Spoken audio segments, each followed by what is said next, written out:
కథాస్రవంతి. ఆంధ్రప్రదేశ్ అభ్యుదయ రచయితల సంఘం అరసం గుంటూరు జిల్లా శాఖ ఈ తరం కోసం కథాస్రవంతి పేరిట ప్రచురించిన కొడవటిగంటి కుటుంబరావు కథలు సంపుటి నుండి సుడిగుండాలు కథ. కలం కొడవటిగంటి కుటుంబరావు, గళం పప్పు భోగారావు. గౌరవ సంపాదకులు పెనుగొండ లక్ష్మీనారాయణ, ప్రధాన సంపాదకులు వల్లూరు శివప్రసాద్, సంపాదకులు కృష్ణాబాయి. 20వ శతాబ్ది తెలుగు సాహిత్యాకాశంలో ఉజ్వల తార కొడవటిగంటి 1909వ సంవత్సరం అక్టోబర్ 28వ తేదీన తెనాలిలో జన్మించారు. ప్రాథమిక విద్య తెనాలిలో, ఇంటర్ చదువు గుంటూరులో, విజయనగరం మహారాజా కాలేజీలో BA ఫిజిక్స్ వరకు చదివారు. యువ ప్రచురణలు ఆంధ్రపత్రికలో కొంతకాలం పనిచేసి 1952లో చందమామలో చేరి 1980 దాకా అందులోనే పనిచేశారు. కథ, నవల, నాటిక, గల్పిక వంటి సృజనాత్మక ప్రక్రియలు, సైన్స్, చరిత్ర, సంస్కృతి, సినిమా, సాహిత్యం, రాజకీయాలు, తాత్విక చర్చల వంటి రంగాలలో విశ్లేషణాత్మక రచనలు, అనువాదాలు, వందలాది మిత్రులకు ఉత్తరాలు అన్నీ కలిపి రాశిలో గణనీయమైన సాహిత్యాన్ని సృజించిన తెలుగు రచయితలలో కుటుంబరావుది అగ్రస్థానం. ఆయన కల్పనా సాహిత్యానికి మధ్యతరగతి జీవితమే పట్టుగొమ్మని చెప్పాలి. కేతు విశ్వనాథరెడ్డి సంపాదకుడిగా విశాలాంధ్ర ప్రచురణాలయం 1982-2002 సంవత్సరాల మధ్య కుటుంబరావు సాహిత్యం మొత్తం 6 పెద్ద సంపుటాలు, 4 కథల సంపుటాలు, 2 నవలల సంపుటాలు, చదువు మొత్తం 13 పుస్తకాలు ప్రచురించింది. కుటుంబరావు శతజయంతి సంవత్సరంలో ఆయన రచనలు 18 సంపుటాలుగా విప్లవ రచయితల సంఘం ప్రచురించబూనుకొని వరుసగా సంపుటాలను వెలువరిస్తున్నది. ఆయన రచనా జీవితమంతా సాహితీ సమితి, నవ్య సాహిత్య పరిషత్తు, అభ్యుదయ రచయితల సంఘం, విప్లవ రచయితల సంఘం లాంటి సాహిత్య సంస్థలతో అంటిపెట్టుకునే ఉన్నారు. 1980లో కన్నుమూసిన కొడవటిగంటి కుటుంబరావు తెలుగువారి హృదయాలలో చెరగని ముద్ర వేసిన ఉత్తమ రచయిత. వీరి రచనలు చదివితే ఆధునిక తెలుగు సమాజం, సాహిత్యం కళ్ళకు కడతాయి. 20వ శతాబ్ది సాహిత్య సంచలనాలకి అద్దం పట్టిన కుటుంబరావుని అధ్యయనం చేయకపోతే తెలుగు సమాజ సాహిత్యాల పోకట అర్థం కాదు. కుటుంబరావు సాహిత్య ప్రక్రియలన్నింటినీ సొంతం చేసుకున్నారు. 50 ఏళ్ల పాటు సుమారు 500కి పైగా కథలు, నవలలు, నాటికలు, గల్పికలు, కొన్ని వందల వ్యాసాలు రాసిన బహుముఖ ప్రజ్ఞాశాలి. 15,000 పేజీల సాహిత్యం రచించారు కొడవటిగంటి కుటుంబరావు. కథలు రాయడం చాలా తేలికైన పని అని నిరూపించేందుకు విరివిగా కథలు రాశానని చెప్పుకున్న కొడవటిగంటి మధ్యతరగతి జీవితాలను కాచి వడబోశారు. మధ్యతరగతి జీవితంలో ఎదురయ్యే అన్ని సమస్యలు ఆయనకి రచనా వస్తువులయ్యాయి. గానుగెద్దుల్లాగా సంసార వలయాల్లో పడి తిరిగాడే మధ్యతరగతి వాళ్లలో సామాజిక చైతన్యం కలిగించిన తెలుగు రచయిత కొడవటిగంటి కుటుంబరావు. వ్యక్తులనే కాక రచయితలు ఎందరినో ప్రభావితం చేయగలిగినవి ఆయన రచనలు. సంఘంలో స్త్రీ ఎంత దయనీయమైన స్థితిలో ఉందో స్పష్టంగా గ్రహించారు కొడవటిగంటి కుటుంబరావు. మన సమాజంలో కొందరు తక్కువ కులాల్లో పుడతారు, మరికొందరు ఆడవాళ్లుగా పుడతారు అన్న కొడవటిగంటి కుటుంబరావు స్త్రీ జీవితంలోని వివిధ దశల్ని, వెనుకబాటుతనాన్ని, గొప్ప ఆలోచనా పటిమని, పురోగామి దృక్పథాన్ని చాలా బాగా చిత్రీకరించారు. కులోన్మాదాన్ని, వైషమ్యాలని, పిల్లల పెంపకంలో మూర్ఖత్వాన్ని, కళని రూపాయిల్లోకి మార్చుకునే వ్యాపార ధోరణిని, డబ్బు కాటకం పరిస్థితిలోని దైన్యాన్ని, ఇట్లా ఏ సమస్యని విడిచిపెట్టనంత విస్తృత పరిధిలో సామాజిక పరిస్థితులని ఆయన తన కథలకి వాతావరణంగా వాడుకున్నారు. యువతరం కుటుంబరావుని చదివి సమాజాన్ని బేరీజు వేసుకోవడానికి ఇదొక మంచి అవకాశం. సుదీర్ఘకాలంగా తెలుగునాట విప్లవ సాహిత్యోద్యమంతో కలిసి నడుస్తున్న కృష్ణాబాయి 1932 సంవత్సరంలో కృష్ణా జిల్లా ఘంటసాలపాలెంలో పుట్టారు.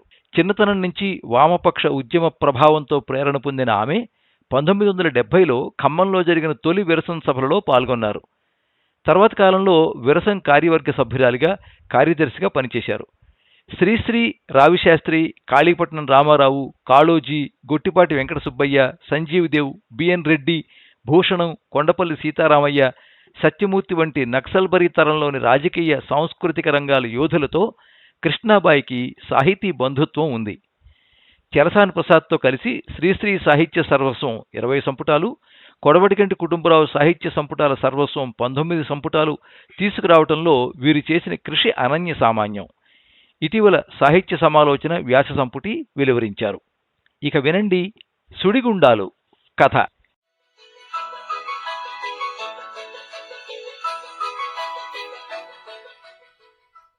కాలేజీ చదువు చదివిన కాలమంతా ఎంత హాయిగా గడిచిందో ప్రసాదరావు ఎరగడు. డిగ్రీ తెచ్చుకున్నావు చాలే, ఇక ఉద్యోగం చూడు అని తండ్రి అన్న మీదట ప్రసాదరావుకు గతించిన ఆనందం అవగతమైంది. 4 సంవత్సరాల స్వేచ్ఛా విహారం. ఆ జీవితంలో కృత్రిమ బాంధవ్యాలు లేవు. ఇష్టమైన వాడిని హృదయానికి హత్తుకోవటము, లేనివాడిని దూరంగా ఉంచటము, కోపం తెప్పించిన వాడిని ఇష్టమైతే క్షమించడము, లేకపోతే భర్తం పట్టించి మరుక్షణం అంతా మరిచిపోవటము. బుద్ధి వచ్చింది లగాయితూ మూసి ఉన్న తలుపులన్నీ తెరిచి ఆత్మ యొక్క మూలమూలకి వెలుతురు గాలి పోనిచ్చి, ఇష్టం వచ్చిన విషయాన్ని గురించి ఇష్టం వచ్చినట్టు మాట్లాడి, ఎవరేమనుకుంటారో అనే భయం అవసరం లేకుండా అప్రయత్నంగా ఊరే భావాలను మురగబెట్టకుండా ఎంత సుఖమైన జీవితం! మళ్లీ ఈ ప్రపంచంలోకి తనకన్నా 30 ఏళ్లు ముందర పుట్టానని ప్రతి క్షణమూ జ్ఞాపకం చేసే తండ్రి దగ్గరికి, 9 నెలలు మోసి కనిపించానని మాతృ నియంతృత్వం చేసే తల్లి దగ్గరికి, నా భార్య తమ్ముడివి, నా గులామివి అని జ్ఞాపకం చేసే బావగారి దగ్గరికి, తను మనస్సు విప్పి మాట్లాడినా, గట్టిగా నవ్వినా అనుమానించే అర్ధమృతుల మధ్యకు, కాస్త తెలివిగా మాట్లాడితే బిఏ అని, ఆడదాని వంక పొరపాటును చూస్తే వయసులో ఉన్న బ్రహ్మచారి అని అనుమానించే సంఘంలోకి, సుడిగుండాల్లోకి ప్రసాదరావుకు పారిపోదామనిపించింది. ఫలాని చోటికేం లేదు, ఇక్కడ లేకుండా ఎక్కడికైనా సరే తను ఏం చేసినా గమనించిన వారుండే చోటికి. నేను పట్నం పోతున్నాను అన్నాడు ప్రసాదరావు. ఏమీ అక్కర్లేదు, ఇక్కడ కూర్చుని చేతయిందేదో చెయ్యి, పట్నం పోయినంత ఫలం అన్నాడు తండ్రి. నేను పట్నం పోనా వద్దా అని అడగలేదు, పోతున్నానని చెప్పాను అన్నాడు ప్రసాదరావు. అటువంటి సంభాషణ తను ఎక్కడో జ్ఞాపకం చేసుకోవడానికి ప్రయత్నిస్తూ, తీరా పెట్టి చంకన పెట్టుకుని రేలుకు బయలుదేరిన తర్వాత తను చాలా పిరికివాడని తెలిసొచ్చింది. కాకపోతే తనలో అంత కల్లోలం ఎందుకు, తన గుండెకంత అదరెందుకు? ఏవో కనపడిన బలమైన గొలుసులను తెంచటానికి ప్రయత్నిస్తూ తన ఆత్మ శ్రమపడుతున్నదని తెలుసుకున్నాడు ప్రసాదరావు. ప్రసాదరావు ఇంకొకందుకు కూడా ఆశ్చర్యపడ్డాడు. మొదటిసారి పట్నం పోదామనుకున్నప్పుడు ఆ ఆలోచన వెర్రిగా కనపడ్డది.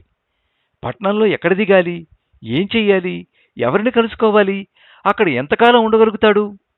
ఈ విధంగా మనసు ఎటు తిరిగినా అగాధాలే కనపడినాయి. ఏవైనా పట్నం వెళ్లి తీరాలని తీర్మానం చేసుకున్న తర్వాత ఒక్క ఉపాయమే తోచింది. దేనికన్నా సంకల్పం ఉండాలి. పట్నంలో లా చదువుతున్నాడు తన బిఏ స్నేహితుడు భాస్కరం. పట్నం రమ్మంటావా అని వాడికి ఉత్తరం రాస్తే వాడు తిరుగుటపాలో వెంటనే రా అని రాశాడు. వాడు విడిగా గది తీసుకుని ఉంటున్నాడు. పాపం రైలు దగ్గరికి కూడా వచ్చాడు భాస్కరం. వాణ్ణి చూడగానే మళ్లీ తన కాలేజీ జీవితంలో పడ్డట్టే అయింది ప్రసాద్కు. ఇద్దరూ కలిసి బస్సు ఎక్కి మైలాపూర్ వెళ్లారు. కపాలేశ్వర స్వామి కోవిల సమీపంలో భాస్కరం గాడి గది. హోటల్ నుంచి క్యారియర్ తెప్పిస్తాం, చౌకలో పోతుంది అన్నాడు భాస్కరం. వాడు చాలా విషయాల్లో మారిపోయినాడు. బిఏ చదివేటప్పుడు కూడా అమాయకుడల్లే ఉండేవాడు. ఇప్పుడు చాలా నేర్చాడు, ముఖ్యంగా డబ్బు తగలేయటం. అందుకనే ప్రతిదానికి తను ఎంత ఆదా చేస్తున్నది లెక్క చెబుతాడు కానీ ఖర్చు లెక్క చెప్పడు. తను ఏదైనా ఉద్యోగం త్వరలో చూడాలి. బస్సు కండక్టరు, ట్రామ్ కండక్టరు ఇటువంటి ఉద్యోగాలు సులభంగా రావచ్చు. ఏం చెయ్యాలో, బ్రాహ్మలకిస్తారో ఇవ్వరో, కనీసం అరవన్ రావాలి. ఎన్న సాపడెంగళా, లాభం లేదు, తనకు అరవన్ రాదు, ఎన్నటికీ రాదు. ఈ భాస్కరంగాడు ఎవతనో పట్టాడు, కనీసం పట్టడానికి చూస్తున్నాడు. సాయంకాలం ఎటో పోతాడు, తను వెంట రావడం వాడికి ఇష్టం లేదు. పైకి అనడు గాని తెలుస్తూనే ఉంది. నాకేమన్నా ఉత్తరాలు వస్తే చించి చూసేవరో, జాగ్రత్తగా ఉంచు. నవ్వుతూనే లోపల వాడి బెదురు తనకు కనిపించడం లేదని పిచ్చి వెధవ. సాయంకాలం పూట ఇంట్లో కూర్చుంటే తోచదు. భాస్కరం దగ్గర మేరియా మామ్కు తప్ప వేరే పుస్తకం లేదు. దీపాలు పెట్టే వేళ వచ్చింది. దూకుడుగా తలుపు తోసుకుని కాళికాశక్తి అల్లే, ఏదండి భాస్కర్రావు ఉండేది ఇక్కడ కాదు? అవును, ప్రస్తుతం ఇంట్లో లేడు, 8-9 దాకా రాడు, బతికిపోయినాడు. నేను వచ్చానని చెప్పండి. ఇంకోసారి అటువంటి ఉత్తరం రాస్తే మీ పగలగొట్టిస్తానని చెప్పండి. ఎవరనుకున్నాడా? వెళ్ళిపోయింది. అందమైన మనిషి అంత కోపంలో కూడా అందం నిలబెట్టుకున్నది. చాలా కష్టం. కాస్త కోపం వస్తే వికారం అయిపోతారు చాలామంది. ఆమె ఎవరో తనకు తెలుసుననుకున్నది. ఏ ఉత్తరమో అది కూడా తెలుసుననుకున్నది. తను భాస్కరం కలిసి నాటకం ఆడుతున్నారనుకున్నది. భాస్కరంగాడు ఆ పిల్లకి ఏమి ఉత్తరం రాసి ఉంటాడు? జరిగిందంతా విని భాస్కరంగాడు రహస్యం బయటపెట్టేశాడు. ఆ పిల్ల పేరు జానకి. భోగం వాళ్ళ పిల్ల. ఒంగోలు తాలూకా. వాళ్ళమ్మ ఇంకా వృత్తిలో ఉంది. ఆ పిల్లను పినతల్లి మొగుడు పెంచుతున్నాడు, చదివిస్తున్నాడు. పినతల్లి వృత్తిలో ప్రవేశించలేదు, పెళ్ళాడింది. ఆ దృష్టివంతురాలు. మొగుడు ప్లీడరు. నెలకు హీనంగా 400 సంపాదిస్తారు. మైలాపూర్లో పెద్ద మేడ, త్యాగరాయ నగరంలో ఓ ఇల్లు కట్టించి అద్దెకిచ్చారు. జానకి చాలా అహంకారం, పాతివృత్యం నటించిపోతోంది. మగవాళ్ళంటే నిర్లక్ష్యం, తన మీద ప్రేమ ఉన్నవాళ్ళంటే మరీ డాబు చేస్తుంది. పాసు, ఏమైనా దాన్ని ప్రేమించకుండా ఉండలేను, పెళ్ళాడతానన్నాను. ఎంత చెడ్డ బ్రాహ్మణముండా కొడుకుని కదా, ఎంత త్యాగం చేస్తున్నానో గ్రహించదు. థ్యాంక్స్ లేకపోగా ఏమిటో డాబు చేస్తుంది. పాసు తన్ను పెళ్లాడటానికి కొండ మీద కోచి దిగి వస్తుందనుకుంటున్నది. అసలు తనకు పెళ్లి కాదేమోననే ఆలోచనే లేదు. తన తల్లి మాదిరిగా ఒళ్ళమ్ముకు బతకాల్సి వస్తుందనే భయం లేదు. అట్లా మాట్లాడతాడు భాస్కరం ఆ మనిషిని ప్రేమించానంటూ. ప్రత్యక్షంగా చూస్తే ప్రేమలింత నమ్మశక్యం కాకుండా ఉంటాయి. కనుకనే కొందరు నాస్తికులు ప్రేమను నమ్మరు. తన మీద అసహ్యం ఉన్న మనిషిని ప్రేమించడం తనకు సాధ్యమవుతుందా? అసంభవం. భాస్కరం ఇంకా ఆమెను, ఆ జానకిని వదిలినట్లేదు. వాడి మనస్సు చాలా అనారోగ్యంగా ఉంది. తను గదిలో ఉన్నందుకు విసుక్కుంటున్నాడేమో. అటువంటప్పుడు ఎవరికైనా ఒంటరిగా ఉండాలని ఉంటుంది. తనకీ జన్మకు ఉద్యోగం దొరకదు. 25 రూపాయలతో కూడా పట్టణంలో బతికుండొచ్చు. 25 10 రూపాయల మీద కుటుంబాలు ఈదేవాళ్ళు ఉండరు. దేనికన్నా సంకల్పం ఉండాలి.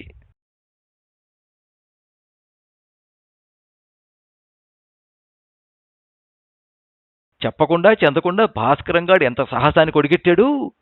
వాడా మంది ఎట్లా సంపాదించాడో. నేను భోంచేయను, ఇవాళకి నువ్వు హోటల్కి వెళ్ళి భోంచేసిరా. వాడా మాట అనేప్పుడు ఆ పొట్లం వాడి జేబులో ఉండి ఉంటుంది. తను వెళ్ళి తిరిగి వచ్చేటప్పటికి అరగంట కూడా అయి ఉండదు. ఈ లోపల తన ప్రాణం తాను తీసుకున్నాడు. ఆత్మహత్య.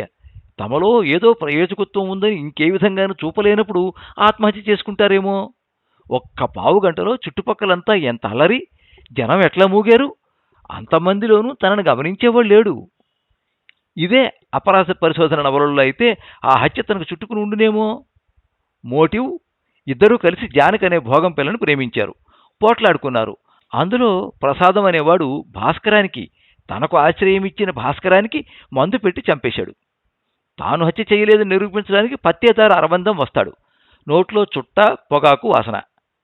కానీ అన్నట్టు వాడు రాసిపెట్టిన ఉత్తరం ఆ అమ్మాయికి, ఆ జానకి. ఎంత అన్యాయం ఆ పిల్ల పేరు ఇందులో ఈడ్చుకురావడం. జానకి, నేను నా పవిత్ర ప్రేమతో నిన్నిక బాధించను, కానీ నిన్ను ముందు ముందు ప్రేమించదలిచిన వాళ్ళు నా గతి స్మరించి అయినా బుద్ధి తెచ్చుకుంటారుగాక. నా జీవితంలో సమస్తము హరించినందుకు నేను నీకు కృతజ్ఞుణ్ణి. భాస్కరం. ఎంత చండాలపుత్తరం, ఎంత అక్కసు. ఆ జానకి మీద ఎంత పగ. పైగా ఆ ఉత్తరం చూసి నలుగురు వాణ్ణి పాపం అనటం. గుడ్డి ముండా కొడుకులు, వీళ్ళను వంచడం ఎంత సులభం. తను వెళ్ళి భాస్కరం తరఫున ఆ పిల్లకు, ఆ జానకి క్షమాపణ ఇవ్వద్దు. తప్పక ఇవ్వాలి. ఆమెతో సానుభూతి చూపేవాడు ఒక్కడుండడు. పాపం, ఈ వెధవను పెళ్లాడనందుకు ఆమెకిదా శిక్ష. వెళ్ళి ఆమెతో 2 మంచి మాటలు అని వస్తే తప్పేమిటి? భాస్కరం చాలా బాకీలు చేశాడు. 2 నెలల గది అద్దె ఇవ్వాలి. కాఫీ హోటల్లో బాకీ, సిగరెట్ల దుకాణంలో బాకీ, ఇంకా ఇతర చేబదుళ్ళు. వీటన్నిటికీ తనే పూచి పడాలి. తప్పదు. కాలం. భాస్కరం మీద పడి తిని 20 రోజులు, రోజుకి 5 రూపాయలు పడ్డది. అయినా తప్పదు. ఓ 100 రూపాయలు, 150 రూపాయలు పంపమని ఏ స్నేహితుడికైనా రాసి చూడాలి. ముందు గది ఖాళీ చెయ్యాలి. తనను చూడగానే ఆ ప్లీడరు, జానకి పినతల్లి మొగుడు, ఎవరు మీరు అని ఉరిమాడు. ఫలానా వాడి స్నేహితుడని చెప్పగానే, ఇంకేమైనా ఉత్తరాలు రాశాడా అన్నాడు. పాపం, వాళ్లకు కష్టంగా ఉండదా? మీ అమ్మాయికి మా భాస్కరం చాలా ద్రోహం చేశాడు. మీ మనసెట్లా ఉండేది నేను ఊహించగలను. వాడు చేసిన పని నేను ఎన్నటికీ క్షమించలేను. మీ అమ్మాయికి క్షమాపణ చెప్పిపోదామని వచ్చాను. ఏమీ అవసరం లేదు, మీరు వచ్చిన దారినే వేయించేయండి. తను విధి లేక వేయించేశాడు. తలుపు చప్పుడు. ఇంకా ఇంతకంటే ఆలస్యంగా వచ్చేవాడు భాస్కరం. ఎవరో డబ్బు కోసమై ఉంటారు. ఆ పిల్ల, ఆ జానకి ఎంత మారిపోయింది, పిల్లి కూనాల్లే. పొద్దున మీరు మీ ఇంటికి రావటం చూశాను. సరిగా మాట్లాడలేకుండా ఉంది. ఏడవదు కదా కొంపతీసి? మీరు మా బాబాయ్తో అన్న మాటలు విన్నాను. ఏడుస్తుంది. ఇంకొక పావు నిమిషం కంటే ఆపుకోలేదు. మీరెవరో నేను ఎరగను. కానీ మీరు చూపించినంత జాలి నా మీద ఎవరూ చూపించలేదు. అయిపోయింది. కట్ట తెగింది. పరాయి ఆడదాన్ని ముట్టుకుని ఓదార్చరాదు, ఆమె మొహం మీద మొహం పెట్టరాదు. మంచి పిల్ల. ఎట్టాగో ఆత్మవికాసం సంపాదించింది. లేకపోతే తను అనదలిచిన మాటలకు అంతగా కృతజ్ఞత చూపదు. వాళ్ళ బాబాయి ఆ ప్లేడర్ చూడరాదు ఎంత కర్కశంగా మాట్లాడాడో. కిందసారి మిమ్మల్ని చూసినప్పుడు చాలా మొరటుగా మాట్లాడాను. క్షమించండి. మీ స్నేహితుడి మీద కోపం మీ మీద చూపించాను. నేను అట్లా అనుకోలేదు, నిజం అని ప్రారంభించాడు తను.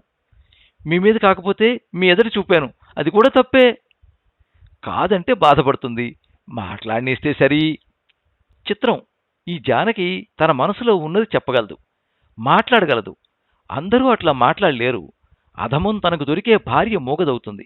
ఆవిడకు తనను సాధించే వరకే మాటలు వస్తాయి, ఆ పైన రావు. తన జాతకమే అంతా. ఈ జానకి అన్ని విధాలా భాస్కరం వంటి వాడే మొగుడవుతాడు. ఆమెను ప్రేమిస్తాడు, ద్వేషిస్తాడు, అగౌరవంగా మాట్లాడతాడు. కానీ ఆమెను వదిలిపెట్టడు. చచ్చి అయినా సాధిస్తాడు. తను పెళ్ళాడితే జానకిని పెళ్ళాడవచ్చును, అడిగితే జానకి ఒప్పుకోవచ్చును. కానీ తను అడగడు. ఈమె ఇప్పుడు వెళ్ళిపోయి మళ్ళీ కనిపించదు. వెళ్ళి వస్తాను, దయించండి.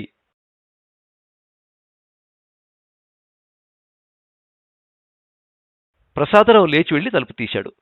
భాస్కరం దిగ్విజయం చేసిన వాడల్లే లోపలికొచ్చాడు. ఇవాళ 2 విజయాలు. నీకు ఉద్యోగం దొరకబోతున్నది. అనుకోకుండా వెంకటప్పయ్య కనిపించి వాళ్ళ ఆఫీసులో ఖాళీ ఉందన్నాడు. తన చేతిలో ఉన్న పనే. ఎరిగిన వాళ్ళు ఉంటే చెప్పమన్నాడు. నీ పేరు చెప్పేశాను. ఇంకో విజయం ఏమిటి? అది లేదు, ఆ పాసు. దాన్ని బుట్టలో వేసేశాను. దేనికన్నా సంకల్పం ఉండాలి. సుడిగుండాలు.